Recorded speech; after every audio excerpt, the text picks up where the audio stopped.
जो पार्टी भ्रष्टाचार के खिलाफ लड़ रही थी वो पार्टी खुद भ्रष्टाचार में लिप्त हो गई। बदला लेने के लिए मोदी जी और अमित शाह साहब ने एक झूठी शराब की कहानी लिखी, क्योंकि दिल्ली एनसीआर में बहुत बड़ा शराब का माफिया काम करता था जो हजारों करोड़ रुपए की रेवेन्यू जनरेट करता था।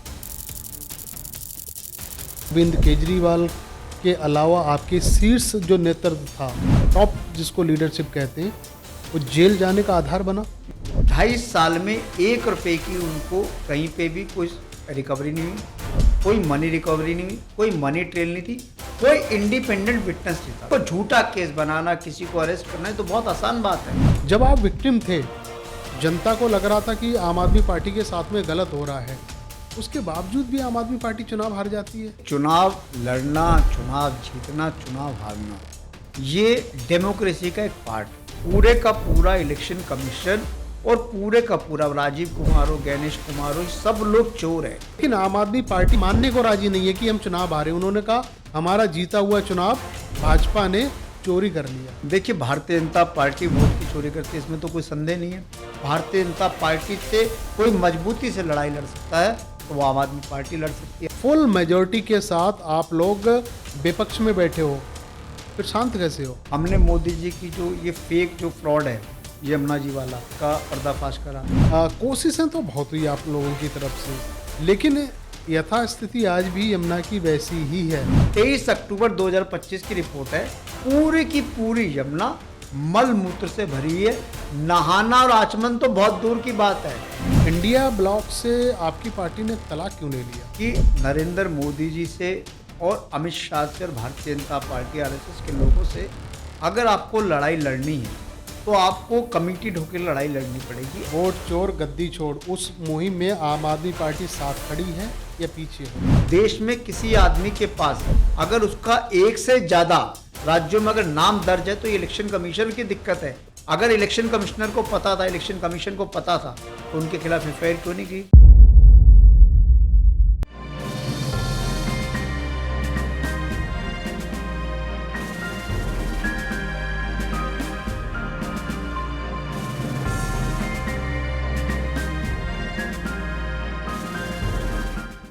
आम आदमी पार्टी भारतीय राजनीति में खलबली मचाई थी। ये वक्त 2012-13 का था। तब से लेके अब तक पार्टी ने पूरे देश में कई राज्यों में विस्तार भी किया। दिल्ली में उनकी सरकार रही, या पंजाब में सरकार है। इसके अलावा वाई इलेक्शन जहाँ जहाँ हो रहे हैं वहीं पार्टी अपना कैंडिडेट उतार रहे हैं, जीत रहे हैं। नहीं जीत रहे हैं तो बहुत अच्छा परफॉर्मेंस रहते हैं। उसी पार्टी के राष्ट्रीय प्रवक्ता घनेंद्र भारद्वाज जी आज हमारे साथ में मौजूद हैं। जानते हैं इनकी पार्टी आगे किस तरह से विस्तार करेगी और जो अब तक जितनी कंट्रोवर्सी इनकी पार्टी को लेके हो रही है, इनके शीर्ष नेतृत्व को लेके हो रही हैं, उसके आखिर वजह क्या है। और घनेंद्र भारद्वाज जी राष्ट्रीय प्रवक्ता के अलावा राजस्थान के प्रभारी भी हैं। भारद्वाज जी, आपका बहुत बहुत स्वागत है। पार्टी की स्थिति की जब हम बात करते हैं, देश दुनिया के लोग जब देखते हैं, बड़ी उम्मीदें लगा के देखते हैं, कहाँ खड़ी है पार्टी इस समय आपकी? देखिए रमेश जी, आम आदमी पार्टी आंदोलन की कोख से निकलकर एक पॉलिटिकल पार्टी बनी और हम पहली पॉलिटिकल पार्टी थे जिसने 1 साल से भी कम समय वाली पुरानी पार्टी और सीधा दिल्ली की सत्ता में आती है। 15 साल की मुख्यमंत्री जो रही दिल्ली की, उनको अरविंद केजरीवाल जी ने पहले ही चुनाव में हराते हैं। और पहली बार कोई पॉलिटिकल पार्टी आई जिसने एक ईमानदार राजनीति की शुरुआत करी। आपको ध्यान होगा जब 2013 में हम पहली बार चुनाव लड़े, पहली बार आम आदमी पार्टी को 28 सीटें मिली और दिल्ली में हमने सरकार बनाई। 49 डेज़ की सरकार ऐसी थी कि आप दिल्ली के अंदर जहाँ चले जाओ, दिल्ली के अंदर जितने भ्रष्टाचारी थे वो सारे अपने घरों में कैद हो गए थे। दिल्ली में भ्रष्टाचार बिल्कुल ख़त्म हो चुका था। यहाँ तक कि दिल्ली पुलिस वाले जो लोग थे, जो दिल्ली पुलिस के ऑफिसर्स थे, जो उनके हेड कांस्टेबल्स, और जो जिस तरीके से बीट की खुल्लम खुल्ला लूट चलती थी, वो सारी लूट बंद हो गई। लोग पैसे लेते हुए घबराते थे। एक बहुत अच्छा मॉडल दिल्ली के लोगों ने देखा। फिर 2015 में दिल्ली में विधानसभा का चुनाव हुआ और आम आदमी पार्टी ने एक हिस्टोरिकल विन से चुनाव जीता। 70 में से 67 सीटें। आज तक इतना बड़ा सपोर्ट किसी पॉलिटिकल पार्टी को नहीं मिला। 5 साल सरकार चलाई, अच्छी सरकार चलाई, दिल्ली में स्कूल ठीक करे, अस्पताल ठीक करे, 5 साल बहुत अच्छी गवर्नेंस दी और उसके बाद दिल्ली के लोगों ने फिर 70 में से 62 सीटें दी। तो 70 में से 62, 70 में से 67, ये तब रिजल्ट आता है जब आप डिलीवर करते हो, जब लोगों को लगता है कि एक सरकार आई है जो लोगों की आकांक्षाओं पे, लोगों की अपेक्षाओं पे काम कर रही है। तो आम आदमी पार्टी ने बहुत अच्छा गवर्नेंस मॉडल दिया। 2020 से लेकर 25 तक का भी हमारा सफ़र बहुत अच्छा रहा, लेकिन भारतीय जनता पार्टी और अमित शाह साहब ने और नरेंद्र मोदी जी ने अरविंद केजरीवाल से एक पर्सनल रंजिश रख ली और उनको लगा कि अरविंद केजरीवाल जैसा इंसान, एक छोटी सी पॉलिटिकल पार्टी, एक छोटे से नेता ने उनको एक बार नहीं, 2 बार नहीं, 3-3 बार चुनावों में धूल चटाई और बार बार इस तरीके की हिस्टोरिकल विन। और तब दिल्ली में जब अरविंद केजरीवाल जी के खिलाफ पूरी की पूरी भारतीय जनता पार्टी पहले चुनाव में उतरी, फिर दूसरे चुनाव में उतरी, तीसरे चुनाव में कई राज्यों के मुख्यमंत्री लगा दिए, यहाँ तक कि अमित शाह जो देश के सबसे ताकतवर नेता है, जो अपने आप को देश के सबसे ताकतवर नेता कहते हैं, अमित शाह ने भी दिल्ली में घर घर पर्चे बांटे। उसके बाद भी दिल्ली के लोगों ने आम आदमी पार्टी को हिस्टोरिकल मैंडेट से उनकी सरकार ने बहुत प्यार दिया। नहीं गजेंद्र जी, हिस्टोरिकल ये तो दुनिया ने देखा, देश ने भी देखा, दिल्ली की जनता ने भी देखा, लेकिन दिक्कत यहाँ पे क्या हुई, जो पार्टी भ्रष्टाचार के खिलाफ लड़ रही थी वो पार्टी खुद भ्रष्टाचार में लिप्त हो गई। देखिए, आम आदमी पार्टी को नेस्तानाबूद करने के लिए, आम आदमी पार्टी को ख़त्म करने के लिए, अरविंद केजरीवाल जी से पॉलिटिकल वेंडेटा के तहत बदला लेने के लिए मोदी जी और अमित शाह साहब ने एक झूठी शराब की कहानी लिखी। एक सो कॉल्ड एक्साइज स्कैम को पैदा किया गया और उस एक्साइज स्कैम में क्या था, जो सो कॉल्ड एक्साइज स्टोरी लिखी इन्होंने, जो उसमें क्या था कि एक पॉलिसी बनी। उस पॉलिसी को उस समय दिल्ली के जो लेफ्टिनेंट गवर्नर होते थे, जो भारतीय जनता पार्टी के नुमाइंदे थे, उन्होंने उस पॉलिसी में सरकार ने बना के दी। उस पॉलिसी में उन्होंने कुछ अपनी अमेंडमेंट्स लिखी, कुछ उनके सुझाव आए, पूरा दिल्ली के लेफ्टिनेंट गवर्नर से डिस्कस करने के बाद दिल्ली की सरकार ने एक पॉलिसी लिखी और उसमें जो मोटा मोटा ये था कि पहले दिल्ली के अंदर जो लीकर शॉप थी वो तकरीबन 850 लीकर शॉप्स थी। अब ये था कि लीकर शॉप उतनी रहती थी, लेकिन दिल्ली के अंदर जो नॉन कन्फर्मिंग एरियाज हैं, नॉन कन्फर्मिंग एरियाज में लीकर शॉप नहीं होती थी। तो उन नॉन कन्फर्मिंग एरियाज में जहाँ लीकर शॉप नहीं थी सरकारी, वहाँ पे इलीगल लीकर्स का एक बहुत बड़ा माफिया और बहुत बड़ा नेक्सस चलता था। नॉन कन्फर्मिंग एरियाज हो गए जो अथोराइज्ड एरिया नहीं थे, जो अनऑथराइज्ड क्लोनिस थी, और दिल्ली की मैक्सिमम जो पॉपुलेशन थी उन नॉन कन्फर्मिंग एरियाज में रहती थी। तो उन नॉन कन्फर्मिंग एरियाज में इलीगल लीकर, गलत शराब, गंदी शराब जिससे लोग पीने से जिनके लोगों की जान जा सकती है, उसको नेक्सस को, माफिया को ख़त्म करने के लिए एक पॉलिसी बनाएगी कि जो नॉन कन्फर्मिंग एरियाज है वहाँ पे भी सरकारी लीकर की शॉप खुली जाए। हुआ क्या कि एलजी साहब ने सारी चीज़ें मान ली और हमने बहुत ट्रांसपेरेंट तरीके से उसकी बिड करी, लोगों ने उसमें लोगों को टेंडर अवार्ड हुए और जैसे ही जिस दिन पॉलिसी इम्प्लीमेंट होनी थी, एक दिन पहले एलजी साहब ने उस शर्त को वापस ले लिया जो एलजी साहब ने खुद लिखा था कि नॉन कन्फर्मिंग एरियाज में लीकर शॉप खुलेगी, कोई एनओसी की जरूरत नहीं है। एक दिन पहले एलजी साहब ने अपनी ही बात को पलट दिया और उन्होंने कहा कि नॉन कन्फर्मिंग एरियाज में लीकर शॉप नहीं खुलेगी, जिसकी वजह से पूरा मैस हुआ और पूरी की पूरी, क्योंकि दिल्ली एनसीआर में बहुत बड़ा शराब का माफिया काम करता था जो हजारों करोड़ रुपए की रेवेन्यू जनरेट करता था। जब दिल्ली की लीकर पॉलिसी आई और दिल्ली के अंदर, क्योंकि हमने एक्साइज का रेवेन्यू, एक्साइज की रेवेन्यू की चोरी बहुत होती थी, हमने एक्साइज का रेवेन्यू पहले ही ले लिया उनसे और उसके बाद जैसे ही दिल्ली की जो लीकर था वो एनसीआर से सस्ता मिलना शुरू हुआ, तो एनसीआर में जितने भी लीकर माफिया थे, जो लीकर का काम करते थे, वो सब लोग परेशान हो गए और उन सब ने एक बहुत बड़ा, एक मोटी रकम, एक बहुत बड़ा ह्यूज अमाउंट उन्होंने भारतीय जनता पार्टी के नेताओं को दिया कि अरविंद केजरीवाल को दबाव डाल के इस लीकर पॉलिसी को वापस। नहीं गजेंद्र जी, ये बहुत लंबी कहानी है, ये मतलब सब लोग जानते ही जानते हैं। क्या इन सब चीज़ों का ही आधार अरविंद केजरीवाल के अलावा आपके शीर्ष जो नेतृत्व था, टॉप जिसको लीडरशिप कहते हैं, वो जेल जाने का आधार बना? देखिए, मैं छोटी सी बात बताता हूँ, बहुत छोटा सा, क्योंकि बहुत ज़्यादा टेक्निकल में जाएंगे तो लंबा हो जाएगा। जी। बहुत छोटी सी बात यह है कि भारतीय जनता पार्टी के लोगों ने कहा कि एक लीकर स्कैम हुआ। उन्होंने कहा कि अरविंद केजरीवाल जी ने, आम आदमी पार्टी ने 100 करोड़ लिए, किसी ने बोला 200 करोड़, किसी ने 500 करोड़, किसी ने 700 करोड़। 2.5 साल तक इन्वेस्टिगेशन चली। 2.5 साल में 1 रुपए की उनको कहीं पे भी कोई रिकवरी नहीं हुई, कोई मनी रिकवरी नहीं हुई, कोई मनी ट्रेल नहीं थी, कोई इंडिपेंडेंट विटनेस नहीं था। विटनेस कौन था? जो खुद एक्यूज थे, सी अरविंद, दिनेश अरोड़ा, अमित अरोड़ा, मुगांता श्रीनिवास रेड्डी, शरद रेड्डी, ये सब लोग खुद एक्यूज थे, कोई इंडिपेंडेंट विटनेस नहीं था। कहीं पे भी कोई स्कैम होता है, इन्होंने रेड करी, मनीष सिसोदिया के घर पे, अरविंद केजरीवाल के घर पे, संजय सिंह के घर पे, सबके घरों पर रेड करी। कहीं पे भी कोई स्कैम होता है, कोई प्रॉपर्टी खरीदी जाती है, उससे बेनामी प्रॉपर्टी खरीदी जाती है, कोई जेवरात होते हैं, कोई बैंक में पैसा होता है, कोई लॉकर में पैसा होता है, कहीं इन्वेस्टमेंट हुई होती है, कहीं हवाला के थ्रू कहीं रोटेट होता है, कुछ नहीं मिला।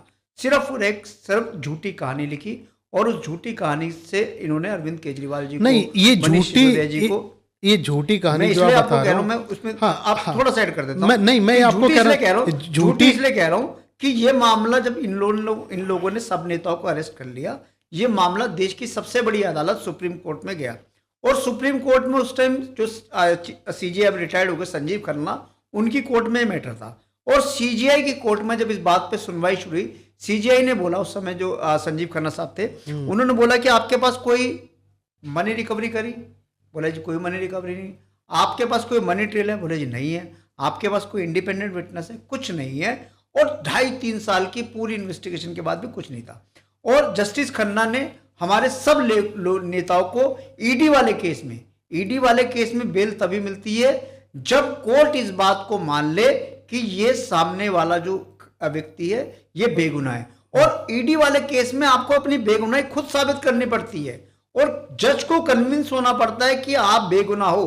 और उस समय देश की सबसे बड़ी कोर्ट ने सारे नेताओं को परमानेंट बेल दी, और ये कह के बेल दी ईडी को और सीबीआई को कि आपको 2 साल के अंदर आपको इस केस को क्लोज करना है, आपको कन्विक्शन पे लेके जाना है।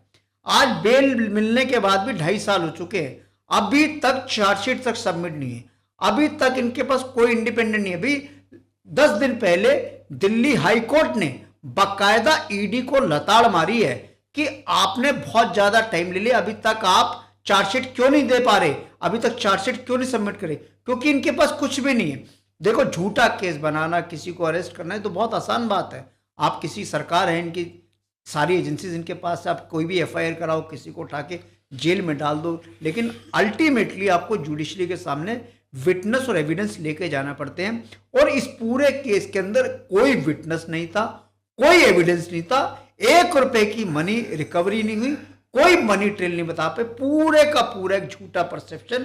नहीं अरविंद केजरीवाल ठीक है, मान लिया पूरा केस झूठा था, एविडेंस नहीं थे, कोई कुछ नहीं मिला, रिकवरी भी 1 रुपए की नहीं हुई, फिर कोर्ट ने कई मर्तबा बेल कैंसिल क्यों करी, इतना टाइम क्यों लगा? खैर, मैं उस मुद्दे पे नहीं आता हूँ। मैं आता हूँ, जब आप विक्टिम थे, जनता को लग रहा था कि आम आदमी पार्टी के साथ में गलत हो रहा है, उसके बावजूद भी आम आदमी पार्टी चुनाव हार जाती है। देखिए, चुनाव लड़ना, चुनाव जीतना, चुनाव हारना, ये डेमोक्रेसी का एक पार्ट है। लेकिन कभी भी आप ये नहीं कह सकते कि आप चुनाव हार गए इसलिए आप चुनाव, किसी को निर्दोष करना या किसी को दोषी करने का कोई पैमाना नहीं हो सकता। दोषी किसी को सिद्ध करेगी तो कोर्ट सिद्ध करेगी, किसी को निर्दोष सिद्ध करेगी तो कोर्ट सिद्ध करेगी। इस देश में जुडिशरी व्यवस्था है, और इस देश की न्यायपालिका ने, जो सबसे बड़ी जुडिशरी है, हायर जुडिशरी, सुप्रीम कोर्ट, उन्होंने हमारे नेताओं को परमानेंट बेल दी। इससे पहले ईडी के केस में बेल नहीं मिलती थी। और अरविंद केजरीवाल जी का केस और ये सो कॉल्ड लीकर स्कैम एक नजीर बना उन लोगों के लिए जिनको ईडी के थ्रू परेशान किया जाता है, जिनके ऊपर पीएमएलए की सेक्शन से ऐसे लगाए जाते थे पीएमएलए कानून के अंतर्गत, क्योंकि पीएमएलए में बेल मिलना इज इम्पॉसिबल। नहीं, घनेंद्र जी, बिल्कुल आप सही कह रहे हो। पीएमएलए में बेल तब मिलती है जब जज कन्विंस होता है कि आप बेकसूर हो। अभी मैंने आपसे कहा कि आप चुनाव हार गए, लेकिन आम आदमी पार्टी और आपका टॉप लीडरशिप ये कह रहा है, मानने को राजी नहीं है कि हम चुनाव हारे। उन्होंने कहा हमारा जीता हुआ चुनाव भाजपा ने चोरी कर लिया। देखिए, भारतीय जनता पार्टी वोट की चोरी करती है, इसमें तो कोई संदेह नहीं है। पूरा देश देख रहा है कि भारतीय जनता पार्टी ने किस तरीके से वोटों की चोरी करी। और दिल्ली के अंदर जब हम चुनाव लड़ रहे थे, Arvind Kejriwal ji with evidence election commission के पास गए, पूरे डॉक्यूमेंट लेके गए कि किस तरीके से दिल्ली में बड़े पैमाने पे मतदाताओं के नाम काटे गए और बड़े पैमाने पर फेक नाम जोड़े गए। अरविंद केजरीवाल जी की विधानसभा नई दिल्ली के अंदर जब 2020 में चुनाव लड़े थे और जब 2025 का चुनाव है, किसी भी विधानसभा में वोटर बढ़ते हैं, कम नहीं होते। अरविंद केजरीवाल जी की एक नई दिल्ली विधानसभा जो बहुत छोटी विधानसभा थी, उसमें तकरीबन 50,000 वोट काटे गए और टारगेटेड काटे गए उन सेगमेंट्स में, उन कॉलोनीज में, उन स्लम बस्तियों में जहां अरविंद केजरीवाल जो आम आदमी पार्टी के वोटर ज्यादा थे। और वहां पे नए नाम जोड़े गए। नए नाम कैसे जोड़े गए कि एक सांसद की कोठी में 6 महीने पहले जब पार्लियामेंट के चुनाव हुए उसमें 3 वोट थी और 6 महीने बाद एक सांसद की कोठी में जिसमें 3 वोट थी 300 वोट बना दी गई। एक कमरे के मकान में 250 वोट बना दी गई। एक कमरे के मकान में 250 लोग कैसे रहते हैं? बहुत लॉजिकल है। हम लोग गए, हमने बोला कि बड़े पैमाने पे नकली वोट बनाई जा रही है और असली वोटर्स को काटा जा रहा है। जो वोटर्स वहां पे कई कई सालों से रह रहे थे, 40-40, 50-50 साल से रह रहे थे, उनकी वोट काट दी गई, उन्हें बताया नहीं गया। उन्होंने जब अपनी वोट के लिए अपील करी तो उनको बोला नहीं आपके व्हाट्सएप पे करेंगे। वो चाहे सरी गरीब आदमी, दिहाड़ी मजदूर, वो कैसे व्हाट्सएप देखेगा? उसके पास व्हाट्सएप वाला फोन ही नहीं है। उसको बोला हम आपको बुलाएंगे, आपकी हियरिंग होगी, कुछ नहीं हुआ। टारगेटेड तरीके से इन्होंने वोटें काटी पूरी दिल्ली में, हर विधानसभा में। ये बात इलेक्शन कमीशन में आपने शिकायत बिल्कुल शिकायत दी, हमने प्रेस दिया, बिल्कुल शिकायत दी, प्रेस कॉन्फ्रेंस करी, इलेक्शन कमीशन को हम एफिडेविट देखिए। एफिडेविट तो बात की बात है, हमने तो इलेक्शन से पहले जब दिल्ली इलेक्शन तो सर इलेक्शन कमीशन पहले तो कह रहा है कि हमें एफिडेविट के तौर पे किसी ने शिकायत की नहीं। इवन आपका नाम ले रहे हैं, समाजवादी पार्टी का नाम ले रहे हैं, देश की और भी जितनी भी पॉलिटिकल पार्टियां, सबको यही कह रहे हैं कि हमें आप एफिडेविट पे दो। देखिए हम आपका राजीव कुमार जो इलेक्शन कमिश्नर है वो सबसे भ्रष्ट इलेक्शन कमिश्नर रहे हैं आज तक के। थे राजीव कुमार की अगर आपने प्रेस कॉन्फ्रेंस सुनी हो तो राजीव कुमार ने खुद इस चीज को एडमिट करा कि एक आदमी के 2-2 वोटर आईडी कार्ड हो सकते हैं। ये इलेक्शन कमीशन ने खुद कबूल करा है बाकायदा देश के सामने प्रेस कॉन्फ्रेंस करके कि एक आदमी के 2 वोटर आईडी कार्ड हो सकते हैं, एक सीरियल नंबर के 2 वोटर आईडी कार्ड हो सकते हैं, एक आदमी की एक स्टेट से ज्यादा वोट हो सकती है और एक आदमी जो मर चुका है उसकी वोट उन्होंने 20 साल बाद पता चला इलेक्शन कमिश्नर को बिहार के अंदर कि 20 लाख से ज्यादा लोग मर चुके हैं। उन लोगों की वोट पार्लियामेंट के चुनाव में डली, उनकी उससे पहले चुनाव में डली। ये इलेक्शन कमिश्नर राजीव कुमार सो रहे थे। राजीव कुमार ने ओपनली एडमिट करा और राजीव कुमार जी से जब पूछा गया कि जी सीसीटीवी फुटेज दे दो तो उन्होंने बोला जी नहीं, महिलाओं की प्राइवेसी इसमें भंग होती है। अरे कोई महिला वहां पे वोट देने के उसमें तो ज्ञानेश जी ने कहा, वो तो ज्ञानेश जी ने कहा है, वो तो सारा अंदाज में सब चीजें देखो मैं उड़ा देते थे। ये बात तो जब इनको ज्ञानेश जी को पूछा गया है, मैं कह रहा हूं कि तो ये सारे लोग हमाम में नंगे, पूरे का पूरा इलेक्शन कमीशन और पूरे का पूरा राजीव कुमार हो, ज्ञानेश कुमार हो, सब लोग चोर है। सब लोग, इनके खिलाफ तो इम्पीचमेंट होना चाहिए क्योंकि इन लोगों ने देश के डेमोक्रेसी को, देश के लोकतंत्र को मारने का और कुचलने का काम करा है। और सरकार की इंटेंशन तो उस दिन समझ में आ गई थी रमेश जी, जब आपने इलेक्शन कमीशन अपॉइंटमेंट के प्रोसेस से जिस दिन चीफ जस्टिस ऑफ इंडिया को पार्लियामेंट के अंदर कानून लाकर निकाला गया, उस दिन समझ में आ गई थी कि सरकार की इंटेंशन क्या है। भाई चीफ जस्टिस ऑफ इंडिया अगर इलेक्शन कमिश्नर के अपॉइंटमेंट वाले प्रोसेस में रहते तो सरकार को क्या दिक्कत थी?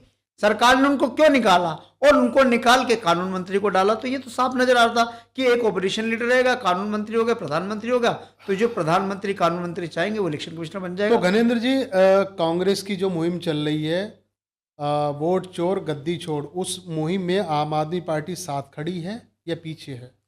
देखिए आज पूरे देश में इलेक्शन कमिश्नर को लेकर बहुत बड़े बड़े सवाल हैं। जिस तरीके से बिहार में SIR के नाम पे जिस तरीके से बड़े पैमाने पे बिहार में वोट काटेगी और उन लोगों की वोट काटेगी जो एक विशेष पॉलिटिकल पार्टी के साथ एसोसिएटेड थे। बाकायदा बहुत पूरे देश में डिबेट्स भी हुई, पूरे देश में इस बात पे चर्चा भी हुई कि टारगेट रूप से जो एंटी बीजेपी वोटर्स थे, जो एंटी बीजेपी लोग थे, उनसे बाकायदा पिछला इलेक्शन का डाटा कि उनसे पूछ के कि भी पिछले इलेक्शन में आपने किसको डाली, जिसने कह दिया मैंने बीजेपी को नहीं डाली, उसके आगे मार्क कर दिया, ऐसे करके लाखों लोगों की गलत तरीके से वोट काटी गई। और मेरे हिसाब से कि देश में वोट एक आदमी का डेमोक्रेटिकल राइट है। जब आप किसी का वोट का अधिकार छीनते हो तो इससे बड़ी लोकतंत्र में शर्मनाक घटना कुछ नहीं हो सकती, और ये एक तरीके से डेमोक्रेसी का मर्डर है। जो एसआईआर भारतीय जनता होना पार्टी चाहिए ने- या नहीं होना चाहिए? देखिए, इलेक्शन कमिश्नर का ये काम है, इलेक्शन कमिश्नर की ड्यूटी है। इलेक्शन कमिश्नर को अगर देश में किसी आदमी के पास अगर उसका एक से ज्यादा राज्यों में अगर नाम दर्ज है तो ये इलेक्शन कमीशन की दिक्कत है। अगर इलेक्शन कमिश्नर को पता था, इलेक्शन कमीशन को पता था, तो उनके खिलाफ एफआईआर क्यों नहीं की? एक आदमी के पास दो दो एपिक कार्ड है, एक आदमी का कई राज्यों में नाम है, एक आदमी एक ही जगह पे कई जगह वोट डालता है, एक घर पे अगर 300 400 सर, ये वोट तो बनती है। विपक्ष शिकायत करेगा ना इलेक्शन कमीशन को कि एक आदमी के दो दो देखिए, तीन मैं क्या तीन कह रहा हूं? जगह वोट है, उसको काटिएगा। लेकिन आप जब कहोगे ही नहीं, देखिए, और इलेक्शन कमीशन तो बार बार देखिए, यही कह रहा है ना कि हाँ, हमारे पास कोई इलेक्शन मुकम्मल तरीके से मैं कोई वही कह रहा शिकायत हूं। करता आता ही नहीं है। इलेक्शन कमीशन ने एक बीएलओ नाम की चीज बनाई हुई है। बीएलओ का मतलब होता है बूथ लेवल ऑफिसर, जो सरकारी अफसर होता है, जिसका काम है सुनिश्चित वो तो करना, दशकों से चल रहा जिसका काम है सुनिश्चित करना कि अगर उसके एरिया में उसके, क्योंकि बूथ एक छोटा सा बूथ होता है जिसमें तकरीबन 200 से 250 घर होते हैं, उसकी जिम्मेदारी होती है कि उस बूथ में, उसके एरिया में अगर कोई आदमी मर रहा है तो उसकी जिम्मेदारी उसकी वोट काटने की, अगर कोई नई वोट ऐड हो रही है तो उसकी जिम्मेदारी है वहां जाके उसकी फिजिकल वेरिफिकेशन करने की, अगर कोई किसी की वोट काटने की एप्लीकेशन आ रही है तो उसकी जिम्मेदारी है कि वहां जाके फिजिकल वेरिफिकेशन करे। लेकिन ये पूरे का पूरा तंत्र आंखों में पट्टी बांध लेता है। जब एक पते पे 300 400 वोट बनती है एक एक कमरे के मकान में, और जब जिस तरीके से एक विधानसभा में, हमने शादरा विधानसभा में देखा, 11,000 लोगों की वोट काटने की एप्लीकेशन दी गई। 11,000 वोट लोगों काटने की एप्लीकेशन कितने लोगों ने दी? 10 लोगों ने, और 10 में से 9 लोग वो थे जो भारतीय जनता पार्टी के पदाधिकारी थे। बीजेपी के पदाधिकारियों ने अपने लेटर हेड पे ये लिख के किया, बीजेपी के पदाधिकारी कौन होते हैं वोट कटवाने वाले, और एक सिस्टम है कि आप ऐसे नहीं दे सकते, आपको बकायदा इसकी सूचना बीएलओ को देनी पड़ेगी, और एक आदमी 10 से ज्यादा एप्लीकेशन नहीं दे सकता वोट काटने की। लेकिन फिर भी हजारों एप्लीकेशन दी गई, उनकी एप्लीकेशंस को लिया गया, उन्हें झूठी एप्लीकेशंस के नाम पे आपने वोट काटे गए। एक तरीके से पूरे का पूरा डेमोक्रेसी का मर्डर, पूरे के पूरे इलेक्शन सिस्टम को डिस्ट्रॉय करने का काम भारतीय जनता पार्टी के दबाव में इलेक्शन कमीशन ने करा। ये सब लोग गुनाहगार हैं लोकतंत्र के। जब भी इस देश का इतिहास लिखा जाएगा तो गणेश कुमार हो, राजीव कुमार हो, और ये जिस तरीके से जो लोग इनसे करवा रहे हैं, वो आज की सरकार में जो मौजूदा गृह मंत्री है, मौजूदा कानून मंत्री हैं, यहाँ तक कि प्रधानमंत्री, वे सब लोग इस पूरे के पूरे काम में कल्प्रिट हैं। ये पूरे के पूरे सब लोग विलेंस हैं। जब भी डेमोक्रेसी का इतिहास लिखा जाएगा और डेमोक्रेसी की हत्या की बात होगी तो इन लोगों का नाम इतिहास में दर्ज होगा कि इन लोगों ने देश के लोकतंत्र को मारने का काम करा है। गणेंद्र जी, आप राजस्थान के प्रभारी भी हैं। पार्टी धीरे धीरे विस्तार भी कर रही है, जैसे गोवा में 2 सीटें निकाल के लाई, राजस्थान में भी सीटें निकाल के लाई है। अब आप बिहार में भी अपने कैंडिडेट उतार रहे हो, आगे की योजनाएं क्या हैं? देखिए, आम आदमी पार्टी देश की पहली पॉलिटिकल पार्टी है जिसके आज बहुत छोटे से समय में हमने नेशनल पार्टी का दर्जा हासिल करा। दिल्ली में हमने 3 बार सरकार बनाई, पंजाब में सरकार बनाई और एब्सोल्यूट मैंडेट के साथ बनाई। पंजाब में भी हमने 95 विधायकों के साथ सरकार बनाई 117 में से, दिल्ली में 70 में से 67, 70 में से 62, गोवा में हमारे 2 विधायक हैं, गुजरात में हमारे 5 विधायक जीत के हैं। अभी गुजरात का एक बाई इलेक्शन हुआ विसादर का, हमारे कैंडिडेट ने, जो भारतीय जनता पार्टी का कैंडिडेट था, उसे बहुत बड़े मार्जिन से हराया। और विसादर वाले बाई इलेक्शन में पहली बार हुआ कि एंटी गवर्नमेंट वोट पड़ा। भारतीय जनता पार्टी की सरकार हमारा 30, 34, 35 साल से, उसके बाद भी बाई इलेक्शन में विसादर के लोगों ने, गुजरात के लोगों ने आम आदमी पार्टी को पसंद करा और कांग्रेस वहां पर सिकुड़ के रहेगी। कांग्रेस के कैंडिडेट को 5,000 से भी कम वोट मिली। गुजरात के लोगों ने क्लियर कट मैसेज दिया कि गुजरात के लोग भारतीय जनता पार्टी के कुशासन से तंग आ चुके हैं, और गुजरात के लोगों को यह भी समझ में आया गया कि कांग्रेस गुजरात में या देश में भारतीय जनता पार्टी से नहीं लड़ सकती, कांग्रेस सक्षम नहीं है। और देश के लोगों का, गुजरात के लोगों का, गोवा के लोगों का, राजस्थान के लोगों का ये विश्वास है कि अगर भारतीय जनता पार्टी को कोई हरा सकता है, भारतीय जनता पार्टी से कोई मजबूती से लड़ाई लड़ सकता है, तो वो आम आदमी पार्टी लड़ सकती है, अरविंद केजरीवाल जी लड़ सकते हैं। और निश्चित तौर पर आम आदमी पार्टी देश के लोगों की एक उम्मीद है, देश के लोग चाहते हैं कि जो गवर्नेंस मॉडल अरविंद केजरीवाल ने इस्टेब्लिश करा है, जो हमने दिल्ली में काम करे, पहली बार कोई सरकार है जिसने सरकारी स्कूलों के बारे में सोचा कि सरकारी स्कूल भी ठीक होने चाहिए। गणेंद्र जी, छठ का त्यौहार चल रहा है इस समय। आपके समय भी तैयारियां रहती थी, लेकिन उतनी तैयारियां नहीं दिखती थी। देखिए ना आज कितना बदलाव आया। प्रधानमंत्री खुद जा रहे हैं घाट पे और साफ गंगा उन्होंने करके दिखा दी है। इसके पीछे की मतलब थ्योरी क्या है? अब देखिएगा कितनी साफ यमुना हो गई है। देखिए, पहले तो हमें ये लगता था कि रेखा गुप्ता ही फ्रॉड है, मनिंदर सिंह सिरसा ही फ्रॉड है, परवेश वर्मा ही फ्रॉड है, वीरेंद्र सचदेवा ही फ्रॉड है। अब पता चला कि ये जिस यूनिवर्सिटी से फ्रॉड की पीएचडी करके आए हैं, उस यूनिवर्सिटी के हेडमास्टर नरेंद्र मोदी साहब है।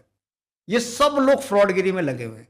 दिल्ली में पॉल्यूशन के आंकड़ों में फ्रॉडगिरी कैसे कर रहे हैं कि पॉल्यूशन को नापने वाले सेंसर्स इन्होंने कहाँ लगाए थे? रिच एरियाज में, मतलब green AQI level green area में, हाँ, घटा बढ़ा रहे ग्रीन हैं। एरिया में प्रदूषण के आंकड़ों से हेराफेरी करने के लिए, ये दिखाने के लिए दिल्ली के लोगों को, देश के लोगों को, दुनिया के लोगों को कि हमारी सरकार आने के बाद हमने पॉल्यूशन कम कर दिया। सारे रिच एरियाज में, नहीं, उसमें क्या कर रहे हैं? सेंसर्स लगा दिए। भाई जहां रिच एरियाज में, ग्रीन एरिया में सेंसर्स लगेंगे तो पॉल्यूशन कम ही आएगा। अभी आनंद विहार ISBT के पास एक बड़ा स्मोक टावर लगा हुआ है। अभी हम देखने गए तो वहां पे पानी से छिड़काव कर रहे स्मोक टावर पे। जब आप चारों तरफ पानी से छिड़काव करोगे, आप स्प्रिंकल्स करोगे, पानी डालोगे, स्मोक टावर के ऊपर पानी डालोगे, छिड़काव करोगे, तो एक कम ही आएगा। इस तरीके की बदमाशी, इस तरीके की हेराफेरी। फिर हम गए जमुना जी पे। जमुना जी पे हमने जाके देखा कि 2 तरीके की यमुना जी नजर आई। हम लोग गए, हमने कहा ऐसी यमुना तो हमने तो देखा, एक साबी नदी कहते हैं, हरियाणा से चल के दिल्ली की तरफ आती है। भारतीय जनता पार्टी के लोग उसको साबी नदी कहते हैं, जबकि उसका नाम नजफगढ़ ड्रेन है। उस नजफगढ़ ड्रेन का सीधा पानी जमुना जी में आता है और सारा मलमूत्र वाला। और हम नहीं कह रहे तो सर, ये तो आपको स्वागत करना चाहिए। देखो, भारतीय जनता पार्टी की हुकूमत ने दिल्ली के अंदर एक नई गंगा बहा दी। मैं वही कह रहा हूं। अब हमने कह रहे DPCC की इनकी रिपोर्ट आई। DPCC दिल्ली सरकार की एजेंसी है, दिल्ली पॉल्यूशन कंट्रोल कमेटी। उन्होंने बताया कि यमुना जी 23 अक्टूबर की रिपोर्ट है। आप कहोगे मैं आपको दे भी दूंगा। 23 अक्टूबर 2025 की रिपोर्ट है और कह रहे हैं कि पूरी की पूरी यमुना पल्ला से लेके ओखला बैराज तक, जो आखिरी पॉइंट है, पूरी की पूरी यमुना मल मूत्र से भरी हुई है। नहाना और आचमन तो बहुत दूर की बात है, आप उसमें खड़े भी हो जाओगे तो आपको स्किन डिसीज हो जाएगी। और दिल्ली की सरकार पूर्वांचल के भोले वाले लोगों को क्या कह रही कि हमने यमुना बहुत साफ कर दी, आप आओ यमुना में परिवार के साथ आओ, डुबकी भी लगाओ, आचमन भी करो, पूजा भी करो। हाँ, तो उसकी तस्वीर तो निकल के आ रही है। पटपड़गंज के विधायक जो हैं, पूरी फ्रॉड नेगी साहब, कल तो नहा रहे थे, हाँ, डुबकी लगा रहे थे। जैसे ही उन्होंने अरविंद केजरीवाल का नाम लिया, जमुना जी ने बोला तू आजा, तू झूठ बोल रहा है, वो गिर भी गए। ये सब लोग फ्रॉडगिरी करते हैं। और अब देखिए मोदी जी के लिए किस तरीके से उन्होंने करा, क्योंकि मोदी जी, हम बार बार सोचते थे कि कभी ये नहीं सुना हमने कि मोदी जी को बुखार आ गया हो, मोदी जी को वायरल हो गया हो, मोदी जी कोविड में भी मोदी जी को कुछ नहीं हो, मोदी जी को जुकाम ही लगता। क्योंकि मोदी जी के जो लोग व्यवस्था करते हैं, वो व्यवस्था हमें अब नजर आई।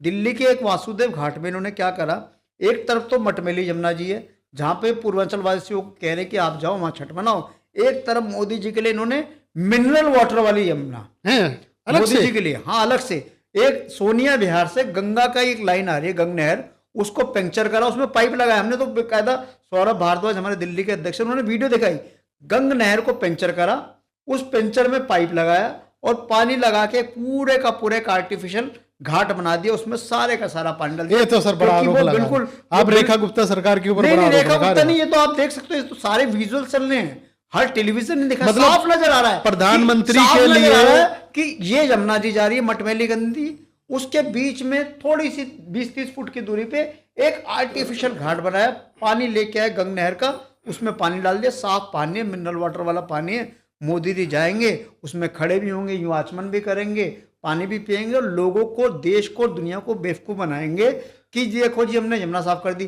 पहले मोदी जी ने फ्रॉडगिरी तो हमने देखी थी कि जब मोदी जी गुजरात गए तो उन्होंने नकली टेंट वाले स्कूल बना दिया आर्टिफिशियल, और बाद में पता चला कि वो तो सारा आर्टिफिशियल था। यही सब मतलब फ्रॉडगिरी की हद हो गई।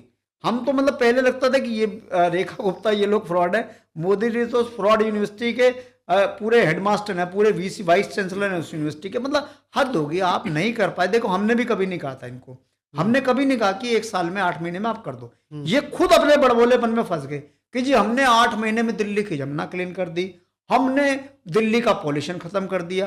दिल्ली में पहली बार हुआ है कि AQI जो है दिल्ली का 2000 से ज़्यादा क्रॉस कर गया।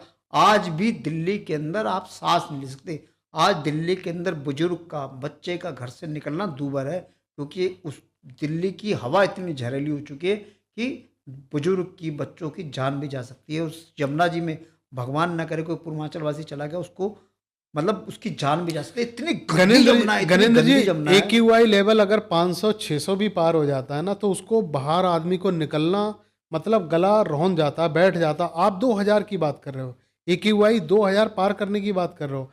आम आदमी पार्टी के पास 20-22 विधायक हैं, यानी फुल मेजोरिटी के साथ आप लोग विपक्ष में बैठे हो, फिर शांत कैसे हो? देखिए, आम आदमी पार्टी तो अभी ऑपोजिशन का रोल तो हम ही कर रहे हैं। हमने मोदी जी की जो ये फेक जो फ्रॉड है, यमुना जी वाला, जो इन्होंने आर्टिफिशियल यमुना अपने लिए बनाई, इसको हमने इसका पर्दाफाश करा। AQI के सेंसर्स में जो गड़बड़ कर रहे थे, जिस वो तो तरीके सर से वहाँ पे मीडिया में, पानी, सोशल मीडिया में नहीं आ नहीं, रही वो है हमने रिपोर्ट करा, वगैरह। सौरभ भारद्वाज ने करा। अगर आप देखेंगे, सौरभ भारद्वाज ही सबसे पहले गए, उन्होंने जाके वहाँ पे वीडियो बनाई, उन्होंने जाके पोस्ट करी, उन्होंने इनकी फ्रॉडगिरी का हर जगह पर्दाफाश करा है। अब भारतीय जनता पार्टी के लोग फ्रॉडगिरी में खुद ही फंस चुके हैं, क्योंकि बड़बोलापन जो होता है ना, इन्होंने कहा, जब आपको याद होगा जब हमारी सरकार थी तो वहाँ पे यमुना जी में झाग हटाने के लिए हम एक केमिकल डालते थे, तब ये परवेश वर्मा और यही लोग आके कहते थे, मनोज तिवारी, कि ये तो यमुना को जहरीला बना रहे हैं, जहरीला बना रहे हैं। अभी आप जाके देखो, अभी मेरे साथ चलो, कालिंदी कुंज में टैंकर्स के टैंकर्स लगे उन केमिकल्स के, इतने बड़े बड़े वहाँ पे पड़े, रोज पानी यमुना जी में डाल रहे हैं। और अभी तो एक इन्वायरमेंट उसका आया भी, उसने एनवायरमेंट एक्टिविस्ट था, उसने बताया कि ये जो केमिकल डाल रहे हैं, ये वो केमिकल है जो यमुना को और जहरीला बना रहा है। ये उससे भी एक क्वालिटी का लेके आ गए, किसी से कमीशन अच्छी मिल गई होगी इनको, तो इन्होंने कर दिया। पूरे का पूरा एक तरीके से मैस गवर्नमेंट चल रही है। और दिल्ली की सरकार कई बार ऐसा लगता है जैसे फुलेरा की पंचायत की तरह चल रही है, किसी को कुछ नहीं पता, रेखा गुप्ता जी को नहीं पता। मैं सुन रहा था एक वीडियो में, रेखा गुप्ता जी कह रही थी कि दिल्ली में कूड़े के पहाड़ पे हर 15 दिन में उनका एक मंत्री जाता है और कूड़े के पहाड़ से कहता है कि तू कम हो जा, तेरे को जाना होगा, और वो कूड़े का पहाड़ डर के कम हो जाता है। फिर मंत्री आता है 15 दिन बाद, फिर उसको कहता है, मतलब धमकाता कोई है, जादू टोना या फिर कोई मंत्र कूड़े पढ़ा के पहाड़ जाता को है। जाके फिर मंत्री कहता है कि तुझे दिल्ली से जाना होगा, फिर वो डर के कम होता है। मतलब अनलॉजिकल बात है, अनलॉजिकल चीफ मिनिस्टर। मतलब पूरी की पूरी दिल्ली ऐसे लग रहा है कि जैसे पता नहीं, अब दिल्ली के लोग भी इस चीज को महसूस कर रहे हैं कि घरेंद्र जी देखो, दिल्ली में यमुना का जो भाग है वो 22 किलोमीटर का है। कालिंदी कुंज से लेके वजीराबाद तक और गीता कॉलोनी से लेके 22 किलोमीटर का है। कोशिशें तो बहुत हुई आप लोगों की तरफ से, लेकिन यथास्थिति आज भी यमुना की वैसी ही है। आपको लगता है इन्होंने कुछ सुधार हुआ, या देखिए- किसी तरीके से इन्होंने कोई कोशिशें देखिए- इनकी मतलब परवान चढ़ पाई हैं? देखिए, गंगा के नाम पे तो भारतीय जनता पार्टी ने, आपको याद होगा, नमामि गंगे करके एक प्रोजेक्ट था, हाँ, और नमामि गंगे के नाम पे हजारों करोड़ रुपए दिए गए। उमा भारती लेकिन उनकी पहली आज मंत्री भी बनाई गई थी। आज भी अगर आप देखेंगे तो आप कानपुर में चले जाइए, आप हरिद्वार में चले जाइए, गंगा की स्थिति आपको पता चल जाएगी। गंगा की स्थिति क्या है? नमामि गंगे के नाम पे पैसा खाने का काम, भ्रष्टाचार करने का काम भारतीय जनता पार्टी के लोगों ने किया।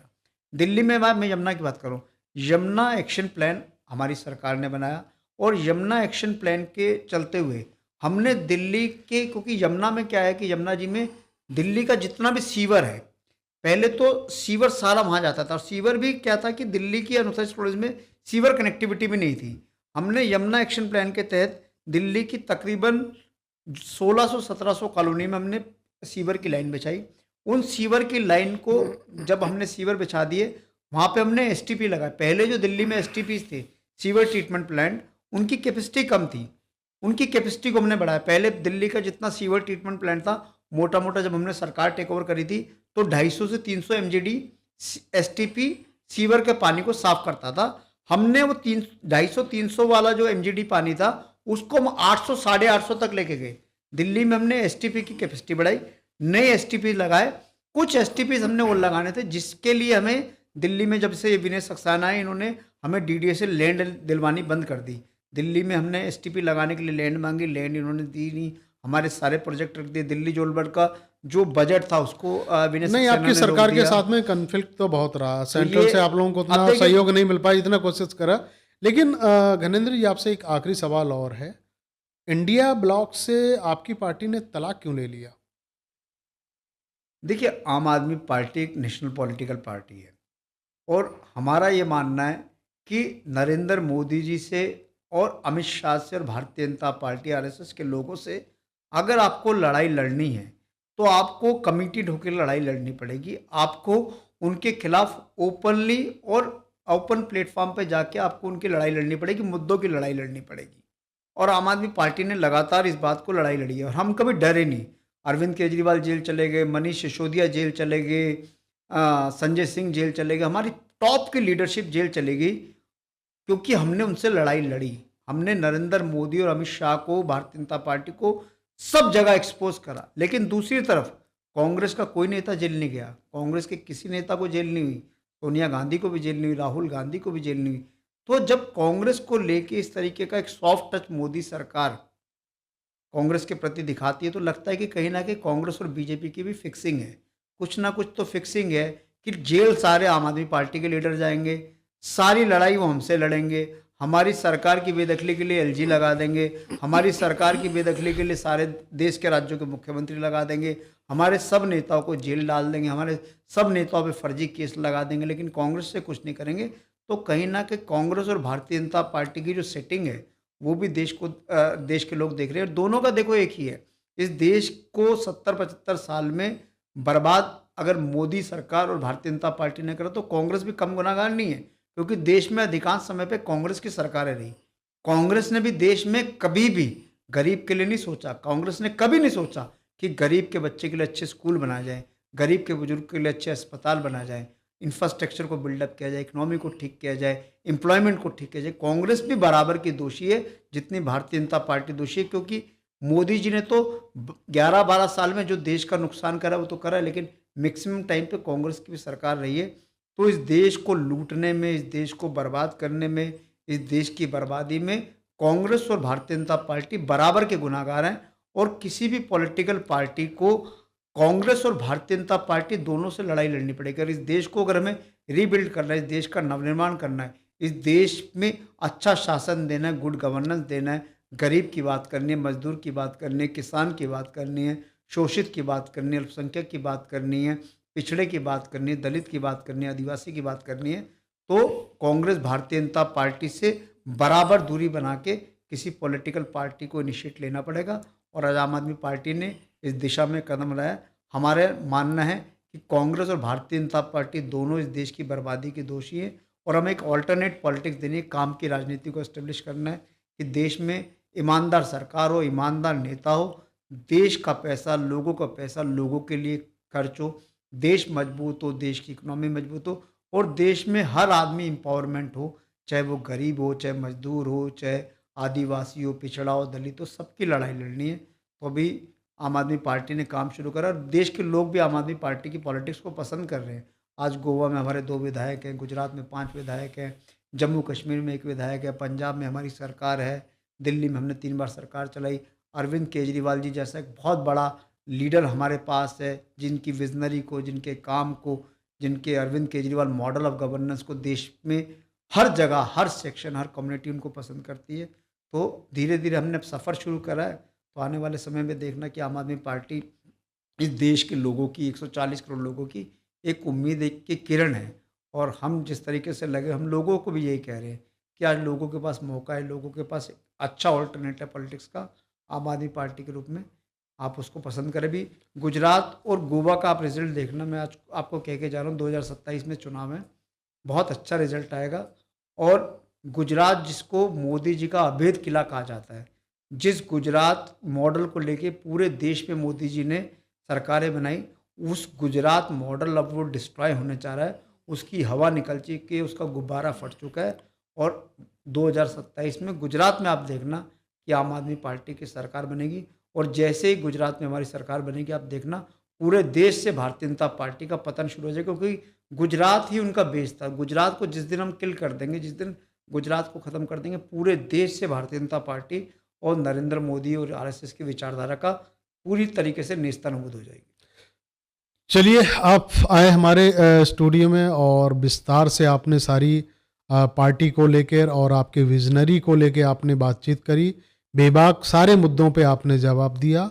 गणेंद्र भारद्वाज जी, राष्ट्रीय प्रवक्ता आम आदमी पार्टी के, जिन्होंने हमारे सारे सवालों का जवाब उन्होंने बड़े ईमानदारी से दिया।